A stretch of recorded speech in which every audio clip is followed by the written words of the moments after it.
It's 12 o'clock, so we will go ahead and get started. Welcome to the Montana Institute on Ecosystems weekly seminar series, The Rough Cut. This fall, we are highlighting the important topics of climate change and its impacts, so please be sure to check the calendar for upcoming talks in the Rough Cut series. We have room on the Rough Cut schedule in December and going into spring term for you, your colleagues, and your students to deliver seminars. So please contact me for more information. Today, I'm pleased to introduce Dr. Jennifer Robohm and Dr. Hayley Blackburn, who will speak on mental health challenges associated with climate change and climate-related work. Dr. Robohm is a clinical psychologist and faculty member for the Family Medicine Residency of Western Montana within the University of Montana College of Health. She trains family medicine residents and doctoral students in clinical psychology who will be serving rural and underserved communities in Montana. Dr. Hayley Blackburn is a clinical pharmacist and assistant professor at the University of Montana Skaggs School of Pharmacy within the University of Montana College of Health. She trains students in pharmacy and other health professions through interprofessional didactic coursework and experiential learning, including global health and planetary health experiences, and directs a postgraduate fellowship program to train early career pharmacists in providing pharmacy care in rural Montana. As a reminder, this event is being recorded. We encourage you to keep your cameras and microphones off during the presentation and to join in for questions and answers when the speakers have finished. With that being said, I will let you two take it away. Great, thanks, Paige. I'll just addend the last thing that Paige said. We're hoping to do a couple of small breakout rooms, and of course, we hope that you'll have your cameras and your mics on at those times. So those will be interspersed throughout the conversation.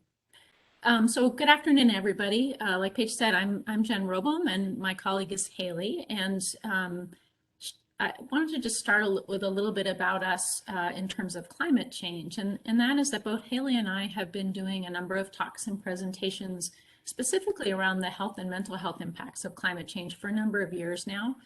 And a couple of years ago, we kind of joined forces after one of those talks and got a grant through the Montana Healthcare Foundation, which allowed us to develop curriculum related to climate and health. And that resulted in a course for undergrads and health professions grad students and a webinar series for physicians. Kind of like a lot of you, we've been pretty immersed in climate change, especially for the last couple of years. And that's been both very inspiring and exciting and helped to build community for both of us.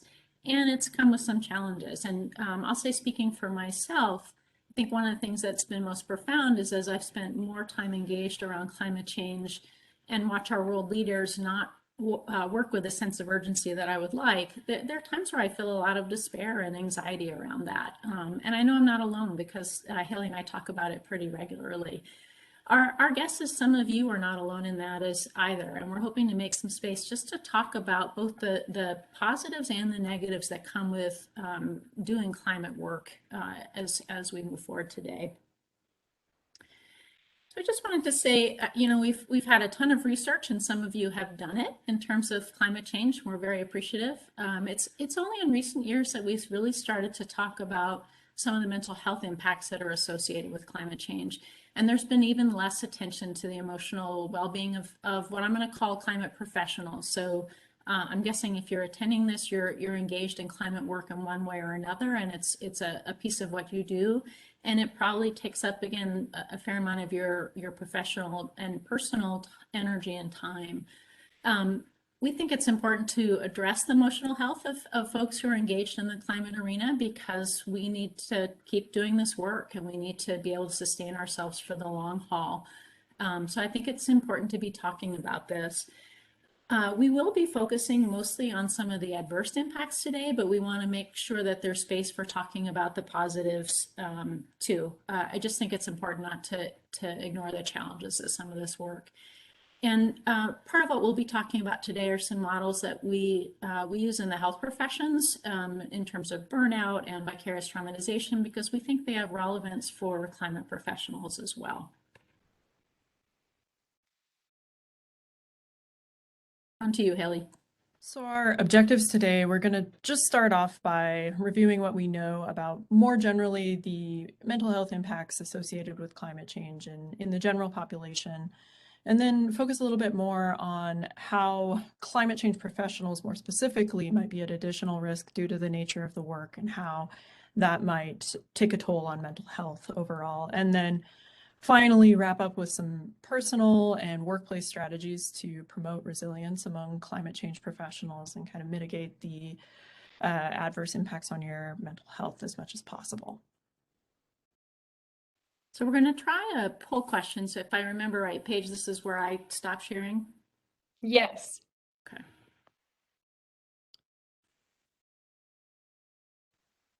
Okay.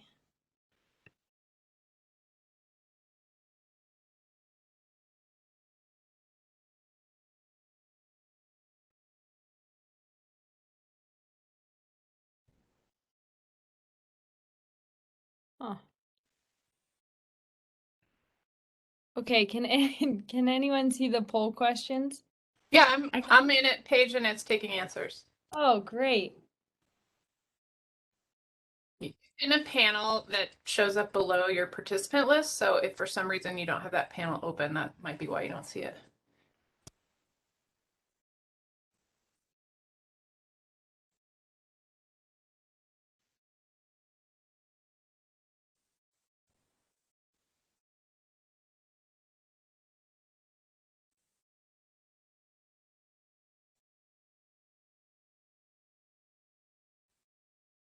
and it looks like you want to scroll down and answer the second question before you submit, or you miss your opportunity.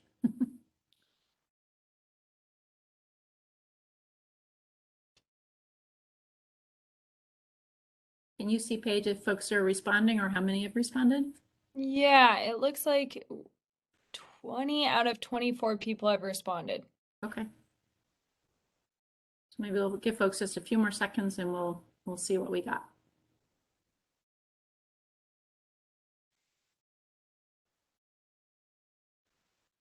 All right, I'm going to close the poll.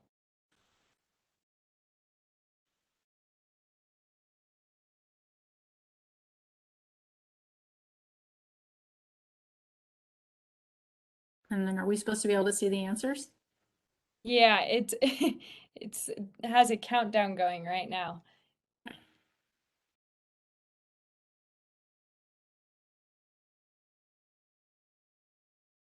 This is where we break out into our song and dance routine. Okay. Okay, can you see the poll results? I shared it with. Yeah, so the first is, oh, Hayley, go ahead. Yeah, so it looks like if you take a look at the poll results here in general, just the general population in Montana, to what extent it looks like most of you answered very much with some distribution on either side of that, saying it will somewhat impact mental health of the general population and extremely. Whereas it looks like the majority of you said that your work in climate change and climate change in general impacting you more personally or within the field. Most people said somewhat, but maybe a little bit greater distribution across the board there. So hopefully we can dig into that a little bit more as we go through this talk.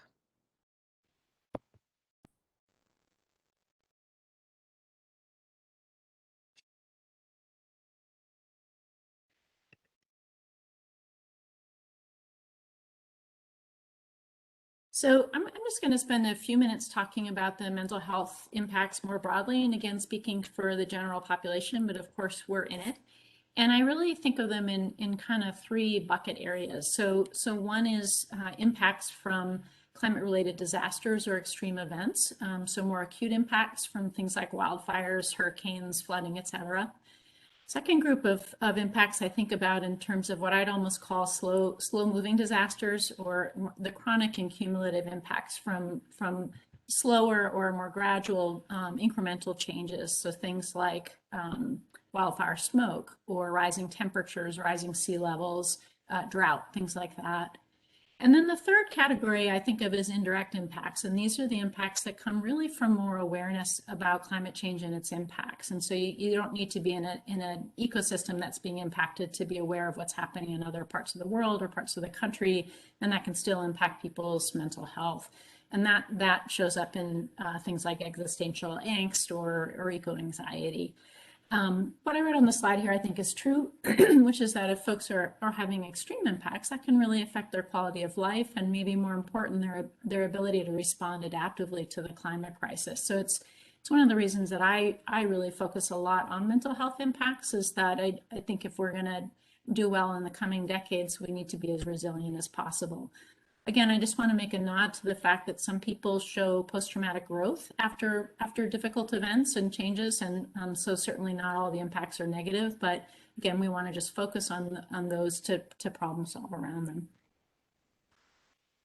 I won't go into a lot of numbers in terms of these impacts, and I'll say, and part of that is because they're relatively hard to measure. When we talk about that first bucket in terms of extreme events, that's where we have the most research around disasters. And I would say that an average about 50% of folks actually end up looking pretty resilient. So that's the good news. Human beings bounce back remarkably well. But lots of folks still struggle in the aftermath of such events. And you can see all the things that I've listed on the slide there.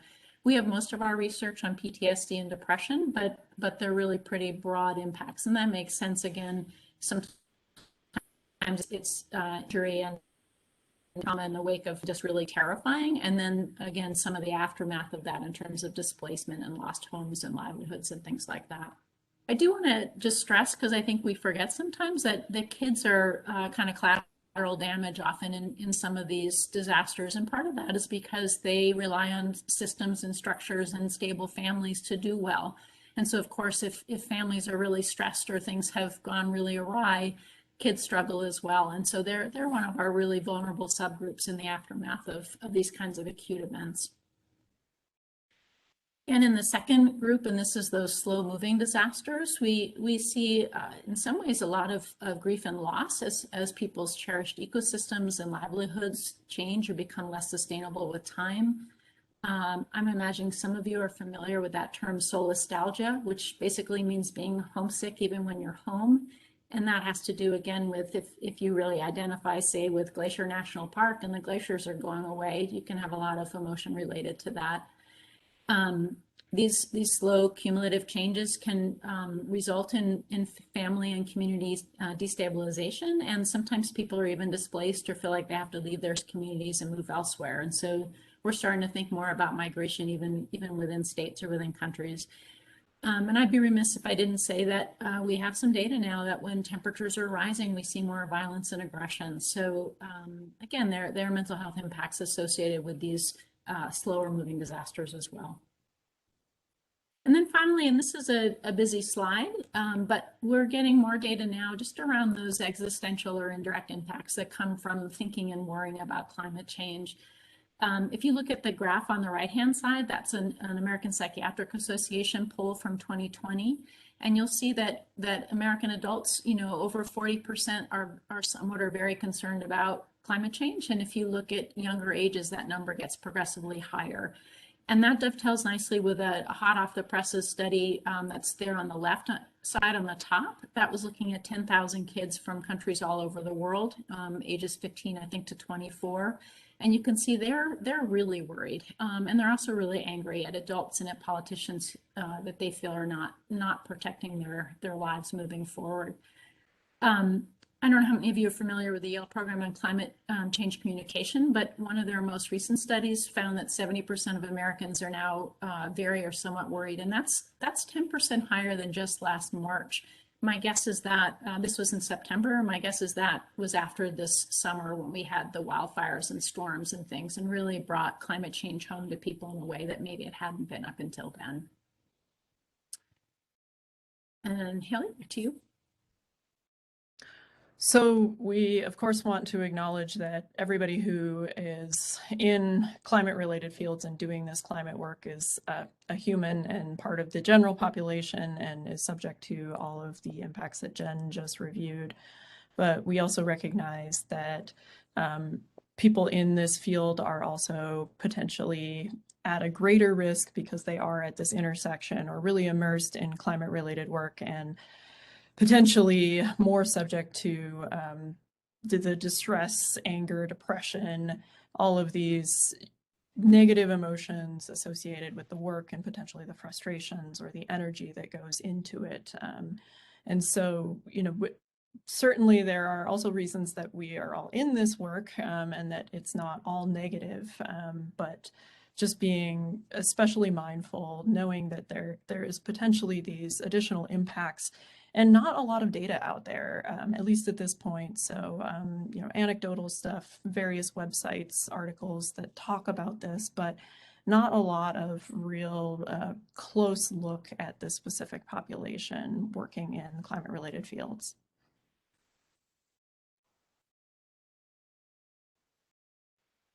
And so we don't want to come and presume that we speak for everyone, and we actually had some conversations with others who work in various climate-related fields and kind of did a broad survey of the potential risk factors or feelings associated with their work in climate and how that potentially impacts their mental health. And so you can see it's everything from feeling like you're working in this environment of apathy, denial, skepticism, even outright hostility, looking at, feeling like you're being deliberately undermined by well-funded and well-organized opposition, maybe worrying that any type of vulnerability, acknowledging your own suffering might reduce your credibility when you're supposed to be this very objective and dispassionate scientist.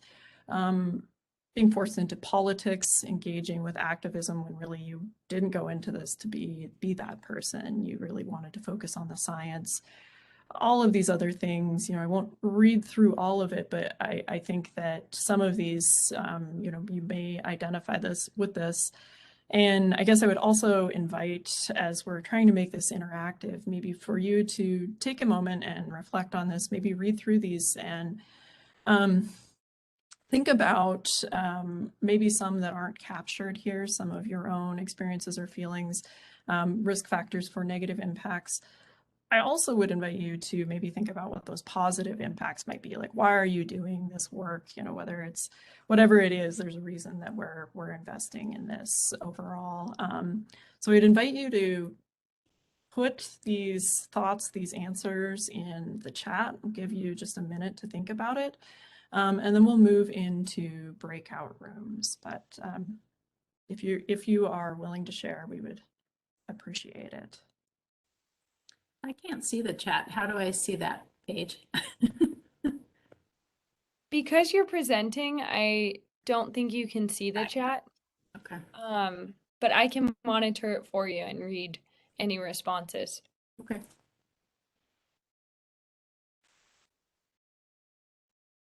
And certainly if somebody just wanted to mute themselves, and if you have other ideas about maybe things that put climate professionals at some greater risk for distress, we'd be really interested in hearing your thoughts about that.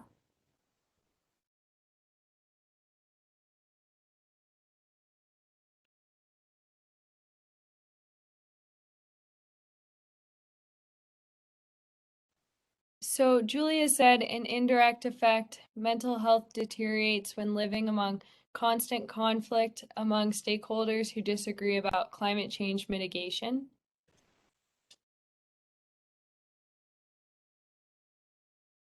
Mary says, feeling guilty for driving a gasoline engine car. And Brian says, being an advocate versus an activist. And Julia says, having children who are hopeless. Great. Well, thank you everyone for being willing to share. And I think we're hoping that maybe there's a little bit more conversation that we can do in our breakout rooms. So full disclosure from Jen and I both, I know that sometimes we cringe at the idea of doing a webinar with breakout rooms and discussion, especially around feelings and everything else. But we also find that when we avail ourselves to this process, it can be really helpful to just discuss and find some community and think about these issues. And maybe this isn't something you've really talked with your colleagues about before. So Jen, do you want to go to the next slide? Yep. So our prompt here is to think about the person you were when you first engaged in climate-related work and think about how this work has affected you. So if positively, what are the positive aspects? What keeps you going?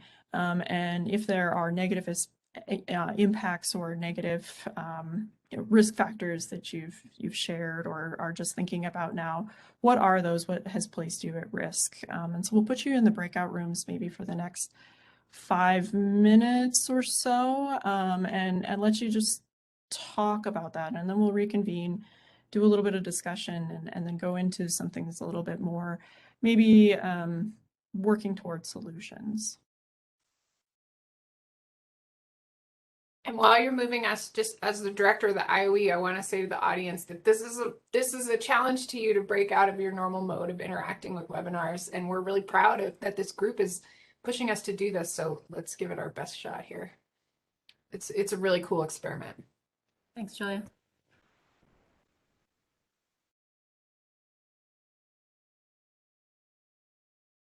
Do I have to unshare page, or is you're able to do it on your own end?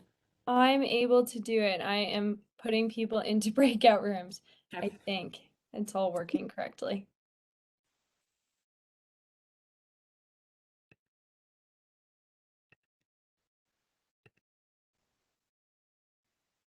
I can share at least one of our colleagues that we consulted with.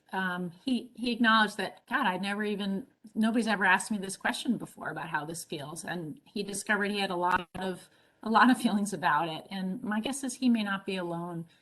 I push Hayley all the time because, of course, I'm the psychologist, but we really do find it helpful to talk about it.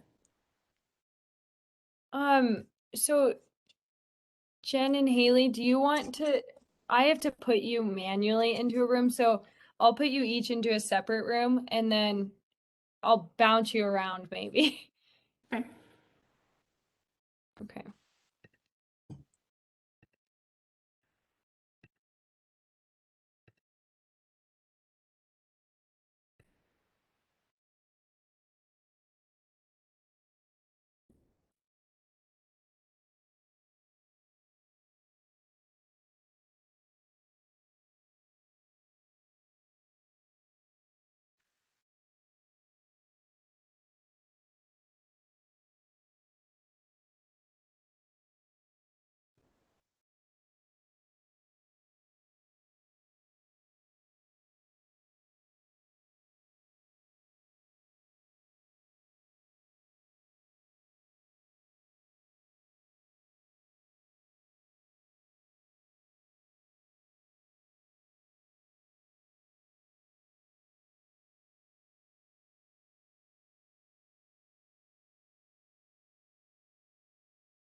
Okay, I hope I didn't cut anyone's conversation too short.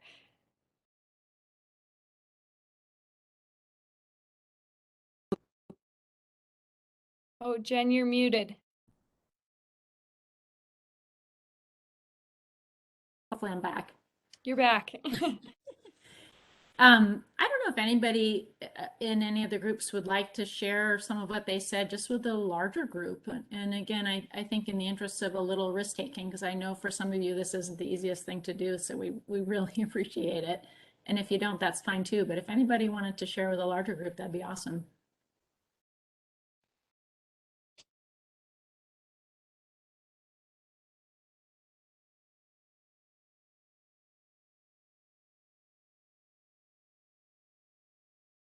Push the limits of our envelope. Okay, well, I'll share the screen and we'll get back into hopefully a little bit more around frameworks for thinking about this and some solutions.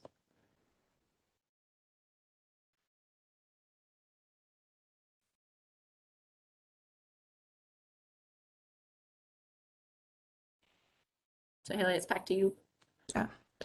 So as Jen and I were thinking about, preparing for this talk and thinking about what sort of parallels or what we could offer to you all, I think our minds obviously went to our background in healthcare, in training future health professionals, and how there might be parallels there. And I think that, maybe it's even a little bit overdone at this point, but the parallels that we see between the experiences of people going through the COVID-19 pandemic and potentially people going through the impacts of climate change, we see a lot of different parallels there. And one of the things that has really risen to the forefront of our consciousness in healthcare is the idea of healthcare worker burnout. It was something that we had a lot of discussions about even prior to the pandemic of just, this is really difficult work to engage in. And now with the pandemic that has increased dramatically, where there are statistics out there that greater than 50% of healthcare workers right now are experiencing severe burnout. And so we're seeing early retirements, people leaving the field entirely, patient care being impacted, all of these different things, and potentially ongoing trauma for these healthcare professionals, even, after the most acute impacts or the most acute stressors. And so we're kind of thinking about it from this lens as, that maybe COVID-19 is this fast-moving crisis or faster-moving crisis, whereas climate change is slower, but the first responders, the people out there in the community, are not necessarily healthcare professionals. They're climate professionals on a larger scale. That might be advocates, that might be people working in adaptation or research or whatever, and that there might be slower moving impacts that run in parallel with what we're seeing with the pandemic. And so burnout is, I think, probably everybody has encountered something about burnout in some article somewhere. I think that this term is being used more broadly, not just in the healthcare field, although that was where it originated, was in helping professions, this recognition that burnout, as it's defined, is this psychological, emotional, and physical stress, particularly related to the exposure in an occupation that ultimately leads to feelings of just being totally depleted of your energy, distancing yourself from your job or the people that you serve, feeling very negative or cynical about it, and then ultimately reduce professional efficacy. So a degradation in the quality of work coming out of an individual or a field.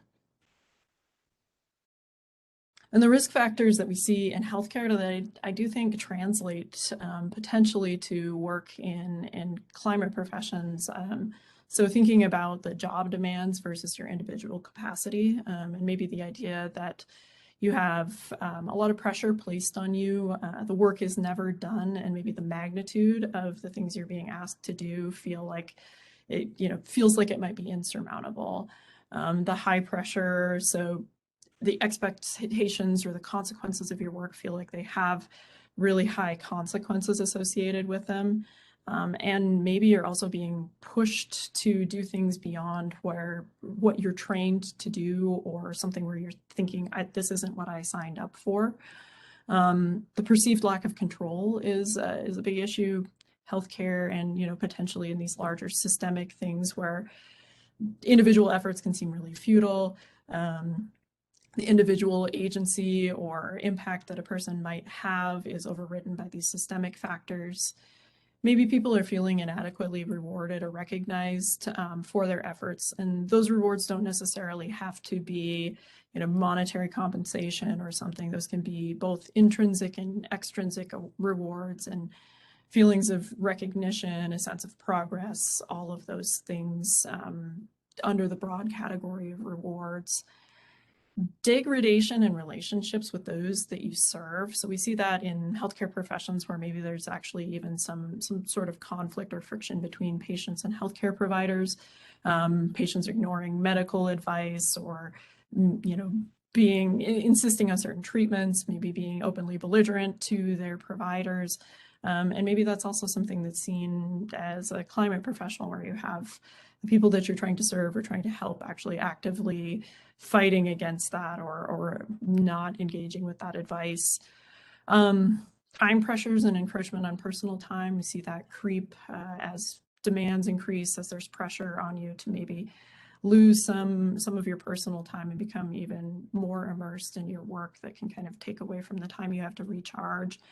And then finally, moral distress. So being part of a system that doesn't align with your values, or maybe you're part of a system in which you're complicit in the issues that you're ultimately trying to solve, that can really chronically take this toll on you. It's a perfect example of the individual who said, I'm the person who I feel a lot of pressure to cut back on my individual carbon footprint, and yet I'm driving a car and feeling guilty about it because I'm not being perfect in this system that I'm supposed to be promoting, or these values I'm supposed to be promoting. And I wanted to add another framework that may be even less familiar to most of you. And this comes from, I'll tell you, from my postdoc, where I worked at a place called the Traumatic Stress Institute, and they coined this term vicarious traumatization, or VT. And VT was really, they argued, the result of working with trauma clients, or clients with traumatic histories. And this concept has been expanded to folks who work in child welfare and medicine and other human services. But the idea is really that helpers, or I would say again, climate professionals, we're changed when we really immerse ourselves in work that can be very painful, that requires us to be really attuned to difficult things and difficult realities, particularly when our society feels like maybe it's not talking about them, or denying them, or minimizing their impact. And the folks at TSI argued that trauma work can really have pretty broad effects in terms of how we think about ourselves, how we view the world, even some of our core beliefs about goodness and hopefulness for the future. And so to me, it feels like there are a lot of parallels even in climate work. They really talked about this as being, again, an occupational hazard, that if you're really engaged in your work and really committed to it and really doing well, you're going to be changed and impacted. And that's in some ways kind of unavoidable. I think the challenge is, how large that impact will be has to do with a lot of factors, and they can be personal factors. If we're dealing with a lot of grief in our lives right now for whatever reason, or have a trauma history, or we're working in an unsupportive workplace, or in a society, again, that downplays the importance of what we really care passionately about, that can lead to larger impacts and more difficulty. And part of why they cared so much about getting the word out about VT was that when unaddressed, people can feel a lot more cynicism and despair, kind of resignation. Sometimes they leave the work altogether, and there are lots of costs associated with that. And understandably, as I said it earlier, for all of you who are doing important climate-related work in whatever realm that is, obviously we'd like to keep you in the work if at all possible, because we really value and think what you're doing is important. And if we're not acknowledging what I might almost say is the vicarious traumatization of doing some of this work, we're at greater risk of dropping out or being adversely impacted. Obviously, you guys aren't working with patients, but I might say our patient is the earth or valued ecosystems or the people who will be adversely impacted by climate that you're trying to warn and again protect. And this is heavy stuff, and I think it's important to acknowledge and potentially even think about it in that way, because it might explain partly why you're feeling some of the distress that you are. So we were hoping to, I want to be aware of the time. Do we feel like we have time to do one more, maybe one more breakout page? Do you think that will work? I think it'll work. We could do it Okay. for 5 minutes. Okay. Okay. So Hayley, maybe talk about the prompt a little bit. Yeah, so I mean, we wanted to, as I said before, recognize that there are good things about this work, and there are things that keep us all going.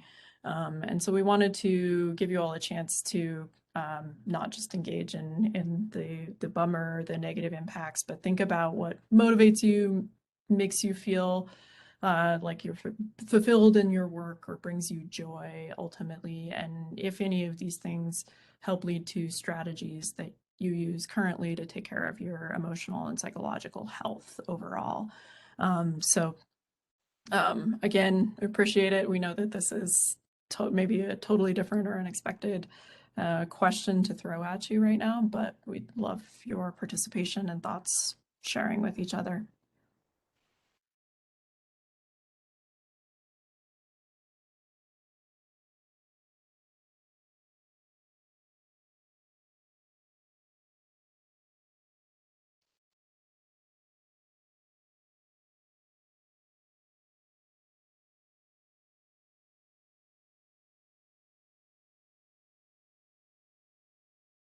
Tell you, Paige, this is making me a bigger fan of Zoom.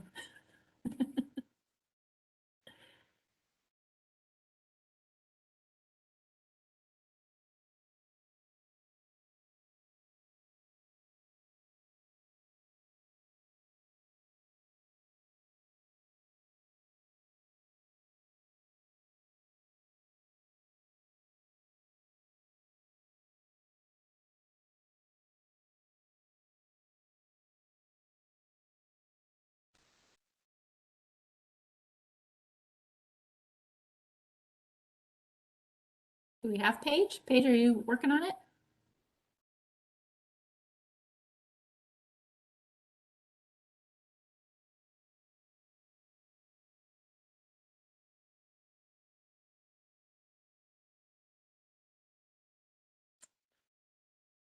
Makes me wonder if maybe we can do this as a larger group, because I'm not sure what's happening.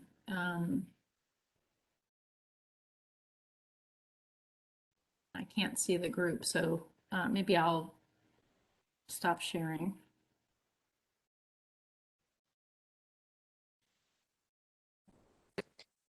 Jen, I think everyone's I in see there it now. except I stayed out because I'm trying to finish something before 1 o'clock. But Julie, so I think cheater. maybe Yeah, Paige just didn't assign you. I just found my screen. I think I'll stay out too, because I'm worried that my presence in the room sometimes gets in the way. Thanks for supporting us in this. Is this a really big stretch for people? Not necessarily. I'm sure people have done it in other spaces, but it's great. It's such a nice format for this, and I think it's fantastic. But you know, professors are like don't want to talk about their feelings. So some people might be like, "Whoa," it's great. And also, there may be people here who have trouble identifying as climate workers, even though they teach about it and work on it all the time. They probably hold climate workers in special esteem and don't want to claim that for themselves. But yeah, I thought I have just been texting, sending everyone like, you got to get on this call. It's just been great. So I'm really Good. grateful. Great, thank you. I'll let you go back to your work, but I appreciate it.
Is everybody back now, Paige? Yep. Okay. Great. Again, we won't put you guys on the spot unless somebody wants to volunteer any of the positives that work for them in working in the climate arena, or any of the strategies that you guys utilize to help take care of yourselves. I'm hoping that Susan and Simone will let me share on our group's behalf. Type in now if you don't want me to, but I'll forge on bravely ahead otherwise. Okay, great. Thanks for the thumbs up, Simone.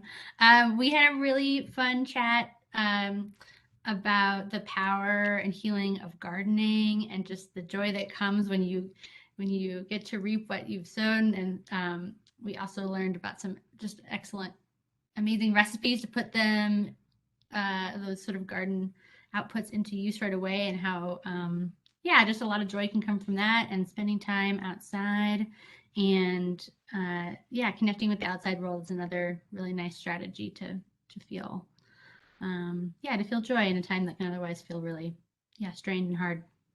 So thanks to Susan and Simone for a really nice conversation about that. I feel inspired.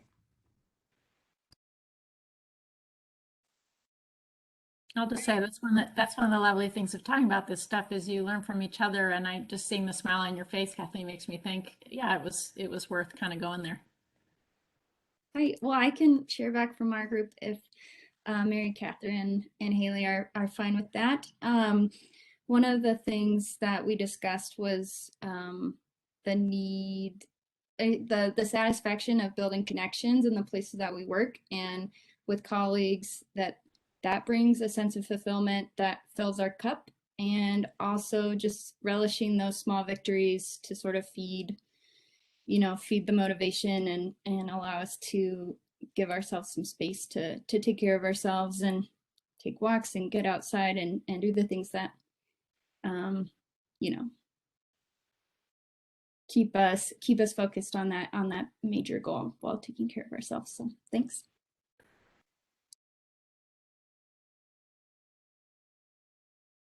Any last thoughts, or in the interest of time, we'll kind of finish things up.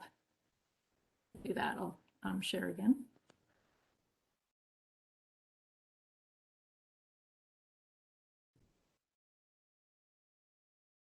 So we wanted to talk a little bit more about strategies, and these will dovetail nicely with a couple of things that you guys just shared with us.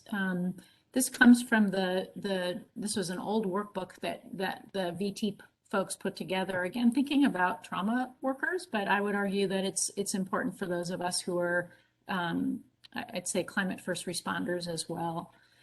And the first was really thinking just about, it says care, self-care, but I changed that to care, because I really want to stress that we want to be thinking about workplaces and larger systems as well, but really thinking about how do we attend to all aspects of ourselves in doing this work. And so some of it's just the nuts and bolts of exercise and things like that, but really making sure you're attending to your emotional and psychological selves as well. And that could be anything from, again, making time to talk to your colleagues on a regular basis about how the work is impacting you. Maybe making time for personal therapy. I can say, having just joined up with an old therapist of mine, that it's gotten me through this last year. So I'm very appreciative of that. It might have to do with spiritual care. And again, maybe thinking with your colleagues about how do we make our workplace a place that supports all of us while we're doing this work. Because traumatic experiences can affect us so profoundly, they also talked about really focusing on things that nurture you. Again, whether that means digging your hands in the dirt, or really making sure you're just leaving time for play and gentleness, making that a part of your day. And then they also really stressed, and I think this is true, I think for a lot of us who do this work, we focus on it a lot and we immerse ourselves all the time. And maybe we need some better balance. And that includes escaping from the work sometime and really doing stuff that has nothing to do with climate, so that when we lean back into it, we have more energy for that. And I know that's something that I'm particularly bad at, and I'm guessing I'm not alone. But thinking about how do we have better balance, and so that when we're doing the work, we can really focus ourselves there. They also talk about, and again, this is thinking about trauma, but I appreciate this, that because this work changes us, it's not a matter of just getting enough sleep and eating well, that sometimes we really need to return to the sense of meaning and fulfillment that brought us there in the first place. And so they talked a lot about searching for meaning and maybe even infusing meaning in some of what you're doing. And I use this image here as just a silly example, but again, self-care might be going to the gym and working on the treadmill for 30 minutes, but you might also go out for a walk in the fall leaves and really notice how things feel and smell and sound, and being really mindfully present for that experience can be a really different kind of exercise. And similarly, and one of the ladies just said this, you know, there's so much bad news out there and reason to be feeling hopeless, that I think really celebrating those success stories and looking for opportunities to challenge some of our cynicism and pessimism about the future can be really healing. And then again, just what I was reflecting on as people were talking, that just building community, really reclaiming connection. I think sometimes when we're burnt out or feeling vicariously traumatized, we can start to feel more isolated or push back against other people, and really going towards each other and community building can really be more sustaining. And then the last thing I wanted to say is this idea of radical acceptance, which is in my field, but probably not yours. And the idea is that sometimes we have to really lean into painful truths. And there is a lot of grief in the work that we do. No matter how successful we are moving forward, some of our cherished landscapes will be different. Some of our thoughts about what the future would look like will be changed. And in some ways we can try to push that away. But I think acknowledging that and accepting it for what it is actually allows us to lean forward and look to the future and maybe be a bit more courageous.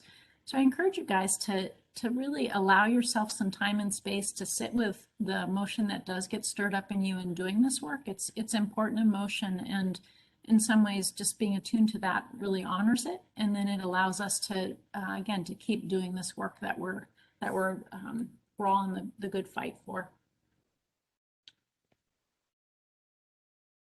I think the final thing I wanted to add here, because I think that this can be a frustration, is, you know, it's important to take care of yourself and engage in all of these self-care activities and everything else. But one of the important things that's highlighted in Burnout and everything is that you can do all the work that you want, and just because you've you know, maybe done everything perfectly and you're still struggling with things, that doesn't mean that it's a failing. That greater personal resilience is not the ultimate solution, and that people who are burned out, if they go right back to the same system they were in before, the burnout will return.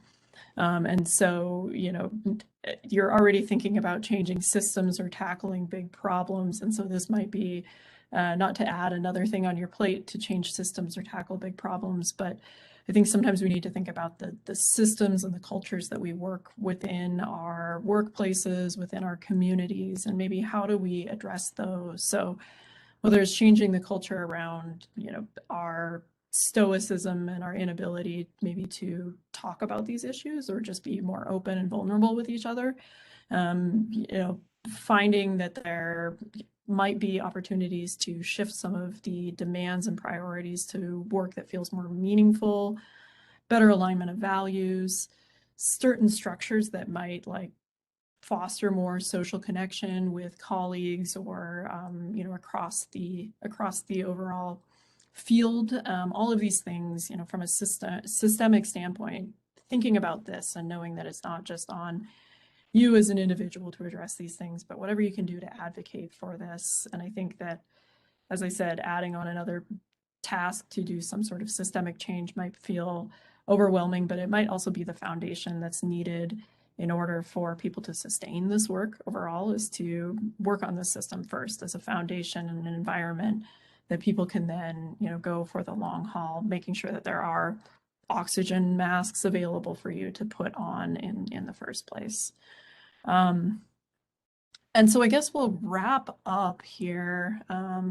Skip over our reflection for our final breakout room, and just show you a couple of different resources here. So I don't know if anybody has engaged with any of these, but there's a website out there that's isthishowyouFeel.com, and it's a bunch of climate scientists and people who engaged in climate work that have written handwritten letters and submitted them, and it's a really interesting thing to read, and maybe something that feels a little bit like you can relate and maybe feel a little bit less alone if you want to read through that. It's an interesting website. And then there's another project happening right now, this Adaptive Mind project, and this is something that's a project engaged in research, better understanding the needs for climate adaptation professionals, resilience planners, leaders, people engaging in this work.